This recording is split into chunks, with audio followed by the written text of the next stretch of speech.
Hello दोस्तों, एक बार फिर से स्वागत है आपका दृष्टि आईएएस के इन फोकस प्रोग्राम में। मैं हूं केवल आपके सामने। किसी विद्वान ने कहा था कि पृथ्वी या तो आने वाले समय में हरी भरी रहेगी या तो रहेगी ही नहीं। और आज जब हम कुछ परिस्थितियों को देख रहे हैं, समाचारों में हम देख रहे हैं, कुछ चर्चा में जो घटनाएं सामने आ रही हैं, उससे पता चल रहा है कि यह बात वाकई काफी सही महसूस होने लगी है, ना सिर्फ हमें बल्कि पूरी दुनिया को। कहने का मतलब यह है कि पृथ्वी तभी बची रहेगी जब यह हरी भरी रहेगी। उसी से जुड़ी हुई हमारी खबर है। और खबर जो है, उससे जो बात निकलकर सामने आती है वह यह कि वार्निंग अलार्म है यूरोप की रिकॉर्ड तोड़ हीट वेव। मतलब कि जो खबर का संबंध है वह हीट वेव से है। और यूरोप में हीट वेव अभी फिलहाल देखने को मिल रही है, जिसकी वजह से वहां तापमान काफी बढ़ा हुआ है। इसी से जुड़ी हुई खबर है, आइए देखते हैं, नजर डालते हैं क्या है। What's behind the record breaking heat wave in Europe. मतलब कि यूरोप में जो रिकॉर्ड ब्रेकिंग हीट वेव इस समय उत्पन्न हुई है, अस्तित्व में आई है, उसके पीछे कौन से कारण हैं। तो हमारी इस खबर पे हम ध्यान देते हुए समझने की कोशिश करेंगे। ये पक्ष हैं, इन पक्षों को हम समझेंगे, इसके माध्यम से हम खबर को जानने की कोशिश करेंगे। तो आइए देखते हैं। सबसे पहले तो हम जानेंगे कि वर्तमान स्थिति, मतलब कि यह जो खबर है उसमें वर्तमान स्थिति क्या बताई गई है, क्या अभी परिस्थितियां बनी हुई हैं। साथ ही वर्तमान स्थिति चूंकि हीट वेव से है, तो हम हीट वेव को समझने का भी प्रयास करेंगे कि वह क्या है, हीट वेव यूरोप में क्यों है, और इसके पीछे जो महत्वपूर्ण कारण हैं उन्हें जानने की कोशिश करेंगे और उन्हें समझने का प्रयास करेंगे। साथ में हीट वेव का क्या प्रभाव है, हीट वेव का प्रभाव क्या हो सकता है, ना सिर्फ यूरोप में बल्कि विश्व में, इनफैक्ट भारत में भी इसका क्या प्रभाव रहेगा, उसे भी हमें समझना होगा। क्योंकि अभी कुछ समय पहले भारत में भी हीट वेव काफी चर्चा में था, खबर में था। इसके साथ ही क्या उपाय हो सकते हैं, और उपायों को जानने के साथ साथ अंत में हम कोशिश करेंगे उससे जुड़ा हुआ एक प्रीलिम्स का अभ्यास प्रश्न भी देख लें। तो चलिए शुरू करते हैं। वर्तमान स्थिति के बारे में सबसे पहले जानते हैं। यूरोप के जो देश हैं जैसे Belgium, France, Germany, Britain, Spain आदि, यहां पे हालात ऐसे हैं कि इस समय अभी जो महीना चल रहा है, इस दौरान 16 से लेकर 25 डिग्री सेल्सियस का तापमान वहां पे होना चाहिए था। ये एक सामान्य परिस्थिति होती अगर ऐसा होता। लेकिन जो गर्मी आने वाले समय में आनी चाहिए थी, वो गर्मी अभी ही आ गई है और काफी ज्यादा है। परिस्थिति ये बनी हुई है कि इन देशों में तापमान 40 डिग्री सेल्सियस को छू रहा है और कुछ देशों में 40 डिग्री सेल्सियस से भी ऊपर जा चुका है। एक ऐसी हीट वेव की स्थिति आई है जिससे ये सारे देश, पूरे यूरोप के देश लगभग जूझ रहे हैं। इसी क्रम में जो ब्रिटेन है, ब्रिटेन ने नेशनल इमरजेंसी लगा दी है। नेशनल इमरजेंसी लगाने के संदर्भ में उन्होंने कुछ बातें कही हैं, कुछ गाइडलाइंस दिए हैं, जैसे कि लोगों को घर में ही रहना है, बाहर उनको नहीं निकलना है और स्वास्थ्य का ध्यान भी रखना है। आने वाले दिनों की स्थिति के बारे में विद्वानों का यह कहना है कि यूरोप में हालात अभी और बदतर होंगे, हीट वेव अभी अपने और चरम पे आएगा। हालांकि अभी भी जो हीट वेव की स्थिति है यूरोप में, यह यूरोप के इतिहास में पहली बार है जो इस स्थिति में देखने को मिल रही है। तो आइए वर्तमान स्थिति के बाद अब समझते हैं कि आखिर इससे खतरा क्या क्या है और ये हीट वेव का कारण क्या है। तो सबसे पहले तो देखिए कि खतरा जो है एक साफ साफ दिख रहा है। इस मैप के माध्यम से आप समझेंगे, fire danger forecast for Europe. मतलब कि अभी जो हीट वेव की स्थिति बनी, उससे हो ये रहा है कि जगह जगह पर यूरोप के देशों में, अलग अलग जगह पर, कहीं खेतों में, कहीं जंगल में, अलग अलग जगह पर आग की घटनाएं सामने आ रही हैं। और उन आग की घटनाओं से कितना नुकसान हो रहा है, संसाधनों पे क्या प्रभाव पड़ रहा है, जंगलों में किस प्रकार से आग लग रही है, उसका एक आंकड़ा मोटा मोटा आपको समझना हो, अंदाजा लगाना हो, तो ये very low, low, moderate, high, very high, extreme और वेरी एक्सट्रीम, इस कलर के माध्यम से आप समझ सकते हैं। ये यूरोप का पूरा नक्शा है और जहां पे आप देख रहे हैं डार्क कलर ज्यादा है, वहां पे स्थिति उतनी ही खराब है, वहां पे आग लगने की स्थिति उतनी ही अनुकूल बनी हुई है। तो आइए जानते हैं कि आखिर ये हीट वेव है क्या। हीट वेव का सीधा मतलब है कि असामान्य रूप से उच्च तापमान की वह स्थिति जिसमें तापमान सामान्य से अधिक रहता है। सीधा सीधा कहने का मतलब यह है कि सामान्यतः जो तापमान चल रहा है उसकी तुलना में तापमान में वृद्धि हो जाए, दैनिक तापमान में वृद्धि हो जाए, तो ऐसी स्थिति में क्या होगा, हीट वेव माना जाएगा, बिल्कुल माना जाएगा, लेकिन कुछ कंडीशंस और हैं, उन्हें भी समझना पड़ेगा। जैसे कि विश्व मौसम विज्ञान संगठन ने एक बात कही है कि हीट वेव के लिए कुछ परिस्थितियां होनी चाहिए, तभी हम मानेंगे कि वह हीट वेव माना जाएगा। हीट वेव को अगर हम हिंदी में समझना चाहें तो इसको कह सकते हैं ग्रीष्म लहर। अब यहां पे कौन सी वो परिस्थिति है, एक तो है कि औसत अधिकतम तापमान, औसत अधिकतम तापमान जो है उसका 5 डिग्री सेल्सियस दैनिक तापमान, किसी भी स्थान में दैनिक तापमान उसका जो अधिकतम है 5 डिग्री सेल्सियस अधिकतम तापमान में, जो मान लीजिए कि किसी जगह का अधिकतम तापमान है 30 और 5 दिनों तक लगातार उसका अधिकतम दैनिक तापमान 30 की जगह 35 हो गया या 35 से ऊपर हो गया, तो उस स्थिति में यह एक परिस्थिति हो गई। उसके साथ साथ कितने दिनों तक यह परिस्थिति कम से कम रहे, तो 5 दिन तक यह परिस्थिति बनी रहे, कम से कम 5 दिन या 5 से ज्यादा। ऐसी स्थिति में माना जाएगा कि हीट वेव की स्थिति बन चुकी है। भीषण गर्मी बड़ी संख्या में लोगों को प्रभावित करती है। अब यह हीट वेव में आखिर होता क्या है कि जब हीट वेव से सीधा मतलब यह है कि तापमान में हो गई है वृद्धि। अब जब तापमान में वृद्धि हो गई है तो यह कहीं ज्यादा आबादी को, एक व्यापक क्षेत्र में होगी तो एक व्यापक आबादी को अपने प्रभाव में लेगी। साथ ही यह भी देखा गया है कि पिछले कुछ दशकों में हीट वेव की स्थिति बार बार अलग अलग जगह में, दुनिया के अलग अलग देशों में देखने को मिल रही है और इनका रिपीटेशन बहुत जल्दी जल्दी हो रहा है। इसी के साथ हम समझते हैं कि यूरोप में हीट वेव के कारण क्या हैं। क्योंकि हीट वेव बार बार आ रहा है और इसकी जो पुनरावृत्ति है बहुत कम समय में जल्दी जल्दी हो रही है, तो इनके कारणों को पहचानना जरूरी हो जाता है। तो पहला कारण है ग्लोबल वार्मिंग, और यही सबसे बड़ा कारण है, एक मेजर कारण है, ना सिर्फ यूरोप के लिए, पूरी दुनिया में कहीं भी अगर हीट वेव की स्थिति बन रही है तो ग्लोबल वार्मिंग एक बड़ा कारण तो बन ही जाता है। ग्लोबल वार्मिंग का अगर हम देखें हीट वेव से कैसे संबंध है, तो इसको ऐसे समझिए कि हीट वेव में क्या स्थिति हो रही है कि तापमान में वृद्धि हो रही है, औसत दैनिक तापमान में वृद्धि हो रही है। इस औसत दैनिक तापमान का ग्लोबल यानी कि वैश्विक तापमान की वृद्धि से सीधा संबंध ही मान सकते हैं। कैसे? ग्लोबल वार्मिंग को हम पहले समझते हैं कि ग्लोबल वार्मिंग होती कैसे। ग्लोबल वार्मिंग का मतलब यह हुआ कि मान लीजिए कि ईंधन हमने कुछ ऐसा प्रयोग किया जिससे कार्बन उत्सर्जन हुआ, हमें ऊर्जा की जरूरत होगी। अपनी ऊर्जा की जरूरत के लिए ईंधन का उपयोग करेंगे। मान लीजिए कोई ऐसा ईंधन है जिससे कार्बन का उत्सर्जन होता है, उस कार्बन के उत्सर्जन से क्या होगा, जो सौर ऊर्जा धरती पर आती है और वापस लौट के जल वायुमंडल से जब वो बाहर जाना चाहती है, तो यही कार्बन गैसें हैं जो कि जिसे हम ग्रीन हाउस गैसें कहते हैं, ये रोक लेती हैं। उससे क्या होता है, तापमान में वृद्धि हो जाती है। वैश्विक तापमान में जब वृद्धि होगी तो क्या होगा, जलवायु परिवर्तन होगा।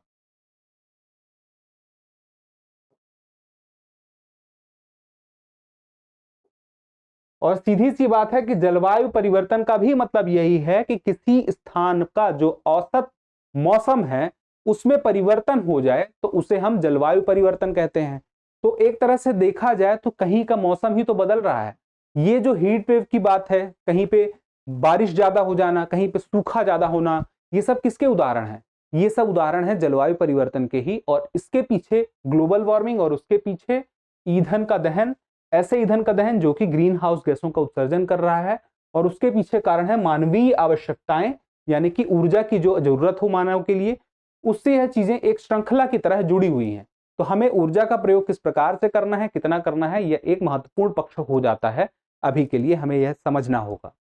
अब उसके साथ में कुछ और कंडीशन है। यूरोप में उच्च वायुदाब, यूरोप में फिलहाल उच्च वायुदाब की स्थिति बनी हुई है। अगर मैं आपको यहां पर दिखाऊं, ये वैश्विक मानचित्र में आप देखिए, तो ये जो बीच में ये यहां पे जो लाइन गई है, ये है भूमध्य रेखा, इक्वेटर है, और यहां पे ये कर्क रेखा है 23.5 डिग्री पे।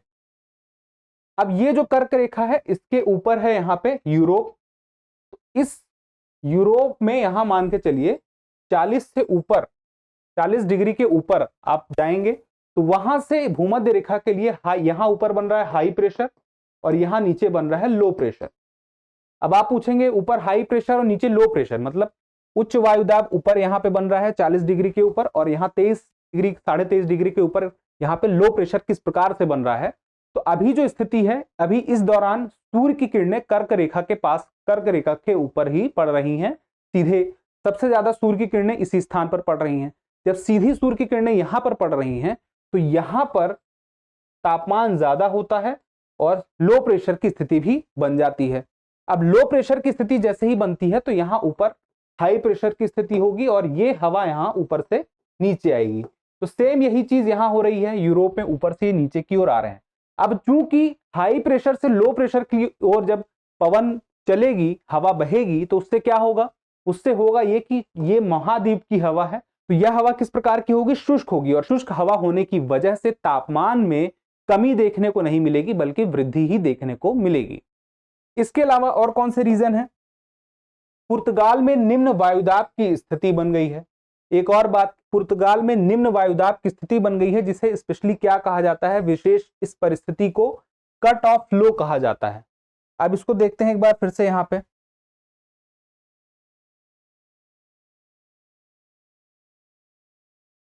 यहां पे पुर्तगाल है और यहां पे विशेष स्थिति बनी है किसकी, कट ऑफ फ्लो, यानी कि वायुदाब की, निम्न वायुदाब की स्थिति, लो प्रेशर है।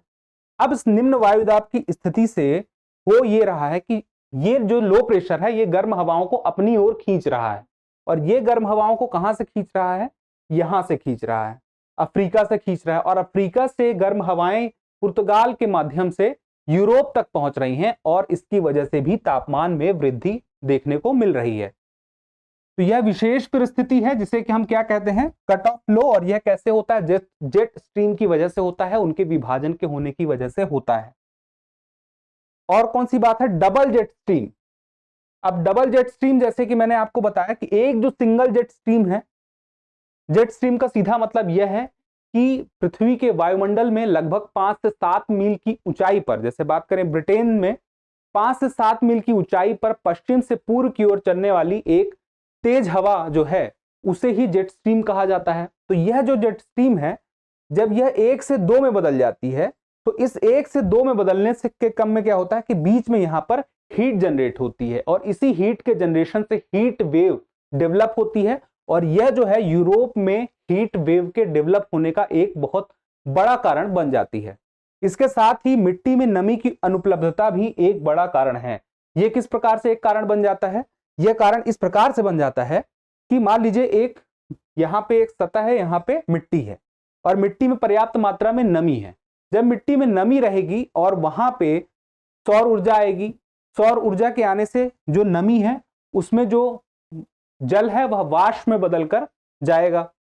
लेकिन अगर मान लीजिए उसमें जल ना हो और जलवाष्प, उसमें नमी ना बचे उस मिट्टी में, तो क्या होगा, मिट्टी में किसी प्रकार की अगर नमी नहीं है तो मिट्टी में जो सौर ऊर्जा आएगी उसको वह अवशोषित कर लेगा, उससे वह और अवशोषित करने के बाद गर्म हो जाएगा, तो जो सतह है पूरी वह गर्म होती जाएगी। तो ये क्या थे, प्रमुख कारण थे हीट वेव के।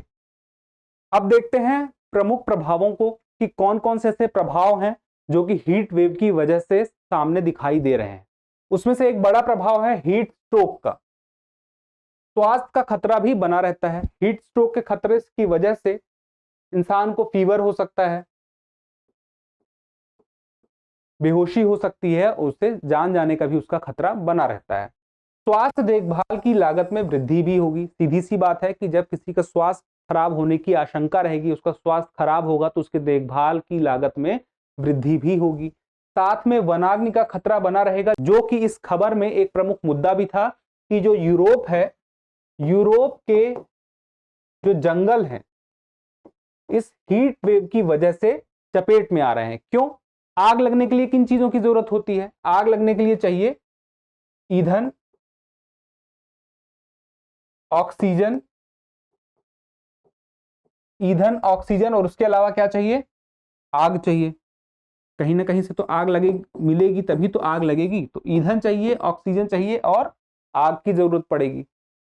अगर हीट वेव आती है, पर्याप्त गर्मी मिलती है, घर्षण की स्थिति होती है, तो आग लगेगी। आग लगेगी तो वहां पे पर्याप्त ईंधन मौजूद है। ईंधन क्या है? वो लकड़ी भी एक ईंधन ही है। जंगलों में आग लगेगी तो पेड़ जलेंगे, पेड़ जलेंगे तो वहां पे ऑक्सीजन भी पर्याप्त मात्रा में है, तो यह बहुत तेजी से आग को पकड़ेगी। और चूंकि नमी की कमी मौजूद रहेगी, तो जब नमी की कमी मौजूद रहती है तो जो ईंधन है वह और जल्दी जल्दी जलेगा। तो आग लगने का जो खतरा है, यानी कि वनाग्नि का खतरा है, यह बहुत ही बड़ा खतरा है।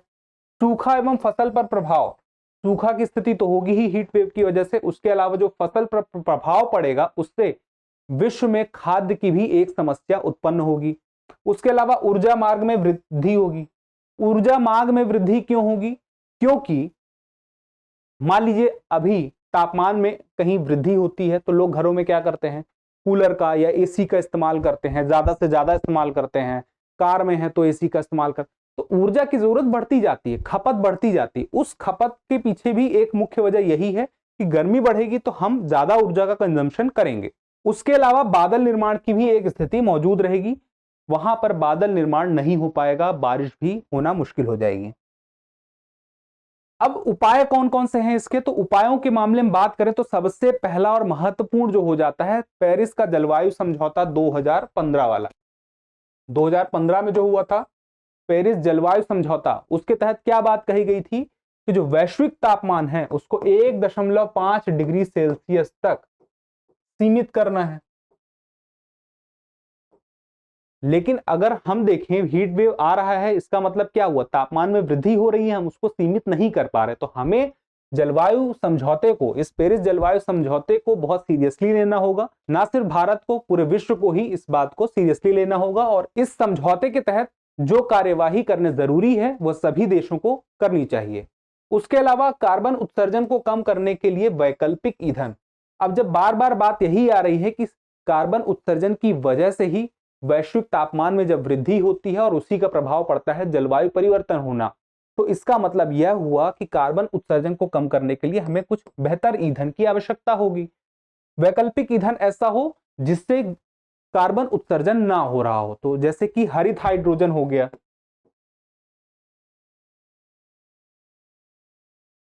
उसके अलावा